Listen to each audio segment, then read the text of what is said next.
Bengaluru ಬೆಡ್ರೂಮ್ನಲ್ಲಿ camera ಕೇಸ್ಗೆ twist ಸಿಕ್ಕಿದೆ. ಪತ್ನಿ 17 ಲಕ್ಷ ದೋಖ ಮಾಡಿದ್ದಾಳೆ ಅಂತ ಗಂಡ ಕಣ್ಣೀರು ಹಾಕ್ತಾ ಇದ್ದಾನೆ. ಗಂಡ ಸೈಯದ್ ಇನಾಮುಲ್ ಹಕ್ ಗಂಭೀರ ಆರೋಪವನ್ನ ಮಾಡ್ತಾ ಇರುವಂತದ್ದು. ಗಂಡನಿಂದ ಖಾಸಗಿ ವಿಡಿಯೋ ಅಂತ ಪೊಲೀಸ್ಗೆ ದೂರನ್ನ ಕೊಟ್ಟಿರ್ತಾಳೆ ಪತ್ನಿ. ನನ್ನ ಹೆಂಡತಿಯಿಂದ ಕಿರುಕುಳ ಅಂತ ಇದೀಗ ಪೊಲೀಸರಿಗೆ ದೂರನ್ನ ಕೊಟ್ಟಿದ್ದಾನೆ ಪತಿ. ನನಗೆ 19 ಮದುವೆಯಾಗಿಲ್ಲ, ಒಂದೇ ಮದುವೆ ಅಂತ ಹಕ್ ಹೇಳಿರುವಂಥದ್ದು. ಮದುವೆ ಬ್ರೋಕರ್ ಮೂಲಕ ಸಂಬಂಧ ಕುದುರಿ ಮದುವೆಯಾಗಿದೆ. ಪತಿಯೇ 17 ಲಕ್ಷ ವಸೂಲಿ ಮಾಡಿದ್ದು 13 ಲಕ್ಷದ ಒಡವೆಯನ್ನ ಕೊಡಿಸಿದ್ದೀನಿ. ಪತ್ನಿ ವಿರುದ್ಧ ಪತಿ ಸೈಯದ್ ಇನಾಮುಲ್ ಆರೋಪವನ್ನ ಮಾಡ್ತಾ ಇದ್ದಾನೆ. ನೋಡಿ, ಬೆಂಗಳೂರು ಬೆಡ್ರೂಮ್ನಲ್ಲಿ ಕ್ಯಾಮೆರಾ ಕೇಸ್ಗೆ ಇದೀಗ ಟ್ವಿಸ್ಟ್ ಸಿಕ್ಕಿರುವಂಥದ್ದು. 17 ಲಕ್ಷ ರೂಪಾಯಿ ದೋಖವನ್ನ ಮಾಡಿದ್ದಾಳೆ ತನ್ನ ಪತ್ನಿ ಅಂತ ಗಂಡ ಕಣ್ಣೀರು ಹಾಕಿದ್ದಾನೆ. ಗಂಡ ಸೈಯದ್ ಇನಾಮುಲ್ ಹಕ್ ಗಂಭೀರ ಆರೋಪವನ್ನ ಮಾಡ್ತಾ ಇರುವಂಥದ್ದು. ಗಂಡನಿಂದ ಖಾಸಗಿ ವಿಡಿಯೋ ವೈರಲ್ ಮಾಡ್ತೀನಿ ಅಂತ ಹೆದರಿಸಿದ್ದಾನೆ ಅಂತ ಈಕೆ ಪೊಲೀಸರಿಗೆ ದೂರನ್ನ ಕೂಡ ಕೊಟ್ಟಿದ್ಲು. ನನ್ನ ಹೆಂಡತಿಯಿಂದ ಕಿರುಕುಳ ಅಂತ ಇದೀಗ ಪೊಲೀಸರಿಗೆ ದೂರನ್ನ ಕೊಟ್ಟಿದ್ದಾನೆ ಹಕ್.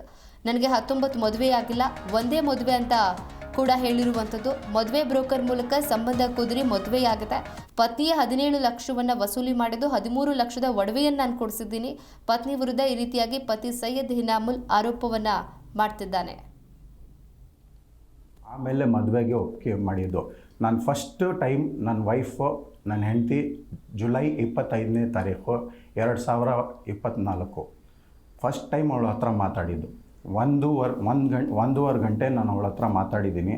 ನನ್ನ ಮೇಲೆ ನಡೆದಿದ್ದೆಲ್ಲ ಹೇಳಿದ್ದೀನಿ. ನಾನು ಹೇಗೋ ನನ್ನ ಮದುವೆ ಸೆಪ್ರೇಷನ್ ಆಯಿತು, ಯಾಕಾಯಿತು, ಯಾಕೆ ಪ್ರಾಬ್ಲಮ್ ಆಯಿತು ಎಲ್ಲ ಹೇಳಿಬಿಟ್ಟು ಆಮೇಲೆ ಅವಳೇನಿದ್ರು ನನಗೆ ಆ ಥರ ಏನು ಪ್ರಾಬ್ಲಮ್ ಇಲ್ಲ, ನಿಮ್ಮ ಸೆಪ್ರೇಷನ್ ಆಗಿರೋದು ಎಲ್ಲ ನನಗೆ ಏನೂ ಬೇಕಾಗಿಲ್ಲ, ನನ್ನ ಹತ್ರ ನೀವು ಹೆಂಗೆ ನಡೀತೀರಾ ಅಷ್ಟೇ ಸಾಕು, ನೀವು ನಿಮ್ಮ ಜೊತೆ ಮಾತಾಡ್ತಾ ಇದ್ದೀರಲ್ಲ ಅದೇ ಸಾಕು ನನಗೆ ಅಂತ ಹೇಳಿಬಿಟ್ಟು डिवोर्स फाइल करो, निकलो। नहीं होता, कहीं को नहीं होता। जाओ तुम्हें जाओ फाइल कर लियो। तुम्हें क्या करती हो? कौन बोले देखिए?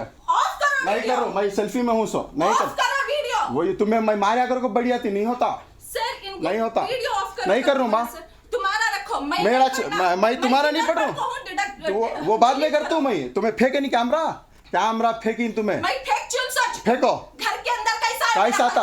एल्यूमिनियम डिवोर्स फाइल करो, निकलो। ಅವಳ ಹೆಸರು ಖೈರೋನ್ ಬಿ ಅಂತ. ನನ್ನ ಹೆಸರು ತೆಗಿಯೋಕ್ಕೆ ನಂಗೆ ಇಷ್ಟ ಇಲ್ಲ, ಯಾಕೆಂದರೆ ನಾನು ಮದುವೆ ಆಗಿದ್ದೀನಿ. ಅವಳು ಹೆಂಗಾದರೂ ನನ್ನ ಧರ್ಮಪತ್ನಿನೇ. ಆದರೆ ಈ ಥರ ಎಲ್ಲ ನನ್ನ ಮೇಲೆ ಎಲ್ಲ ಫಾಲ್ಸ್ ಅಲಿಗೇಷನ್ಸು ಹಾಕಿರೋದು ಎಲ್ಲ ಸುಳ್ಳು ಅಪವಾದ ಹಾಕಿರೋದು. ನಾನು ಬೆಡ್ರೂಮ್ನಲ್ಲಿ ಕ್ಯಾಮ್ರಾ ಹಾಕಿದ್ದೆ, ಆಮೇಲೆ ಅವ್ರದ್ದು ಇಂಟಿಮೇಟ್ ವಿಡಿಯೋಸ್ ಇಟ್ಟಿರೋದು, ಆಮೇಲೆ ಅವಳು ಬ್ಲ್ಯಾಕ್ ಮೇಲ್ ಮಾಡಿರೋದು ಎಲ್ಲ ಸುಳ್ಳು. ಫಸ್ಟ್ ಆಫ್ ಆಲ್ ನನ್ನ ಫಸ್ಟ್ ಮದುವೆ ಆಗಿದ್ದು, ಸಪ್ರೇಷನ್ ಆಗಿರೋದು ಅವ್ರಿಗೆಲ್ಲ ಗೊತ್ತಿತ್ತು. ಅವರೆಲ್ಲ ಎನ್ಕ್ವೈರಿ ಮಾಡಿ ಅವರು ಹೇಳ್ತಿರೋ ಒಂದೊಂದು ಮಾತು ಸುಳ್ಳಾಗಿದೆ. ಎಲ್ಲ ಬರೋ ಕತೆ ಕಟ್ಟಿ ಹೇಳ್ತಾ ಇರೋ ವಿಷಯಗಳು ಇದು. ನಮ್ಮ ಹಸ್ಬೆಂಡು ನನ್ನ ಮೇಲೆ ಅಲಿಜ್ ಮಾಡಿದ್ದಾರೆ. ನಮ್ಮ ತಂದೆ ಹೋಗ್ಬಿಟ್ಟು ಬ್ಯಾಕ್ಗ್ರೌಂಡ್ ಚೆಕ್ ಮಾಡಿದ್ದಾರೆ, ಅದು ಮಾಡಿದ್ದಾರೆ ಅಂತ. ಅಕಸ್ಮಾತು ನಮ್ಮಪ್ಪ ಬ್ಯಾಕ್ಗ್ರೌಂಡ್ ಚೆಕ್ ಮಾಡಿದರೆ ಯಾವುದಾದ್ರೂ ಅಪ್ಪ ತಮ್ಮ ಮಗಳನ್ನು ಅಂಥ ಮನುಷ್ಯ ಜೊತೆ ಮದುವೆ ಮಾಡೋಕ್ಕೆ ಬಿಡ್ತಾರ? ಹಠವಾದಿ, ಎಷ್ಟೇ ಹುಡುಗಿ ಹಠವಾದಿ ಇರಲಿ, ಆ ತಂದೆ ಆ ಮಗಳಿಗೆ ಸಾಯಿಸೋ ಬಿಡ್ತಾನೆ. ಆದರೆ ಅಂಥ ಬಾವಿಯಲ್ಲಿ ಬೀಳ್ಸೋ ಆಸೆ ಯಾರೂ ಇಟ್ಕೊಂಡಿರಲ್ಲ. ನಮ್ಮ ತಂದೆಗೆ ಏನೂ ಗೊತ್ತಿರಲಿಲ್ಲ. ನಾವು ಈ ಬಗ್ಗೆ ಇನ್ನಷ್ಟು ಮಾಹಿತಿ ಕೊಡ್ತಾರೆ ನಮ್ಮ ಪ್ರತಿನಿಧಿ ವಿಶ್ವನಾಥ್. ಬೆಂಗಳೂರು ಬೆಡ್ರೂಮ್ನಲ್ಲಿ ಕ್ಯಾಮೆರಾ ಕೇಸ್ಗೆ ಇದೀಗ ಟ್ವಿಸ್ಟ್ ಸಿಕ್ಕಿರುವಂಥದ್ದು. ಪತ್ನಿ ವಿರುದ್ಧ ಪತಿ ಸೈಯದ್ ಇನಾಮುಲ್ ಆರೋಪವನ್ನು ಮಾಡ್ತಿದ್ದಾನೆ. ಏನೆಲ್ಲ ಆರೋಪ ಮಾಡ್ತಾ ಇದ್ದಾನೆ ಅಂತ?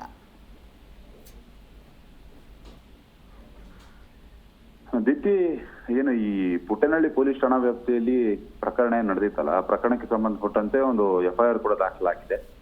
ನಿನ್ನೆ ಯಾವಾಗ ಮಾಧ್ಯಮಗಳಲ್ಲಿ ಆತನ ಪತ್ನಿ ಸಂತ್ರಸ್ತೆ ಅಂತ ಏನ್ ನಾವು ಹೇಳ್ತೀವಿ, ಆಕೆ ಏನ್ ಮಾತನಾಡಿದ್ದಲ್ಲ, ಅದಕ್ಕೆ ಕೌಂಟರ್ ಎನ್ನುವಂತೆ ಗಂಡ 20 ಮದುವೆ ಆಗಿದ್ದಾನೆ, ನನ್ನ ಪ್ರೈವೇಟ್ ಫೋಟೋ ಇಟ್ಕೊಂಡಿದ್ದಾನೆ, ವಿಡಿಯೋ ಇಟ್ಕೊಂಡಿದ್ದಾನೆ ಅಂತ ಮಹಿಳೆ ಆರೋಪ ಮಾಡಿದ್ದಾರೆ. ಅದಕ್ಕೀಗ ಈ ಇನಾಮುಲ್ ಅನ್ನೋನು ಈಗ ಆ ಸ್ಪಷ್ಟನೆಯನ್ನ ಕೊಟ್ಟಿರುವಂತದ್ದು.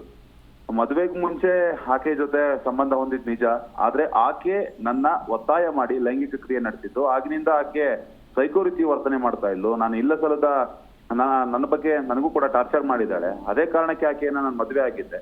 ನಾನು 21 ಮದುವೆ ಆಗಿಲ್ಲ, ನನಗಾಗಿರೋದು ಒಂದೇ ಮದುವೆ. ಈ ವಿಚಾರವನ್ನು ಆಕೆಗೆ ಹಾಗೂ ಅವರ ಕುಟುಂಬಸ್ಥರ ಗಮನಕ್ಕೆ ಹೇಳಿದ್ದೆ.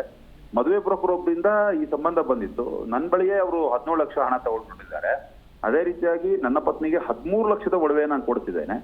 21 ಮದುವೆ ಆಗಿದ್ದೆ ಅದೆಲ್ಲ ಸುಳ್ಳು ಹೇಳಿದಾಳೆ, ನನ್ನ ಮೇಲೆ ಗಂಭೀರ ಆರೋಪ ಮಾಡಿದಾಳೆ, ನಾನು ಯಾವುದೇ ವಿಡಿಯೋ ಶೂಟ್ ಮಾಡಿಲ್ಲ, ವಿಡಿಯೋ ರಿಲೀಸ್ ಮಾಡಿ ಅಳಲು ತೋಡ್ಕೊಂಡಿದ್ದಾನೆ. ಈ ರೀತಿಯಾಗಿ ಈಗ ಇನಾಮುಲ್ ಹಕ್ ಸದ್ಯಕ್ಕೆ ಪೊಲೀಸರ ತನಿಖೆಯಿಂದ ಸತ್ಯ ಹೊರಬರಬೇಕಾಗಿದೆ. ಆದ್ರೆ ಮತ್ತೆ ಈ ವಿಡಿಯೋಗೂ ಕೂಡ ಈ ಸಂತ್ರಸ್ತೆ ಕೌಂಟರ್ನ ಕೊಟ್ಟಿರುವಂತದ್ದು. 17 ಲಕ್ಷದ ಒಡವೆಯನ್ನ ನನಗೆ ಕೊಟ್ಟಿರೋದು ನಿಜ, ಆದ್ರೆ ಮದುವೆಯ ಸಂದರ್ಭದಲ್ಲಿ ಅಂದ್ರೆ ಮಹಾರ್ ಅಂತ ಏನ್ ಕರೀತಾರೆ ಮುಸ್ಲಿಂ ಸಂಪ್ರದಾಯದಲ್ಲಿ, ಅದು ಹೆಂಡತಿಗೆ ಒಡವೆ ಕೊಡುವಂತಹ ಪ್ರೊಸೀಜರ್ ಅಂತೆ. ಅದು ಕೂಡ ಮೆನ್ಷನ್ ಮಾಡಿದಾರಂತೆ ಮದುವೆಯ ಸಂದರ್ಭದಲ್ಲಿ. ಇನ್ನು 210 ಗ್ರಾಮ್ ಚಿನ್ನವನ್ನು ಕೂಡ ಅವ್ರ ಸಂತ್ರಸ್ತೆ ತಾಯಿ ತೆಗೆದುಕೊಂಡು ಹೋಗಿ ಆತ ಜಿಮ್ ಓಪನ್ ಮಾಡ್ತೀನಿ ಅಂತ ಹೇಳಿ ಅದನ್ನು ಕೂಡ ಹಾಳು ಮಾಡಿದ್ದಾನೆ ಅನ್ನೋ ಒಂದು ಗಂಭೀರ ಆರೋಪ ಕೂಡ ಈತನ ಮೇಲೆ ಇರುವಂತದ್ದು.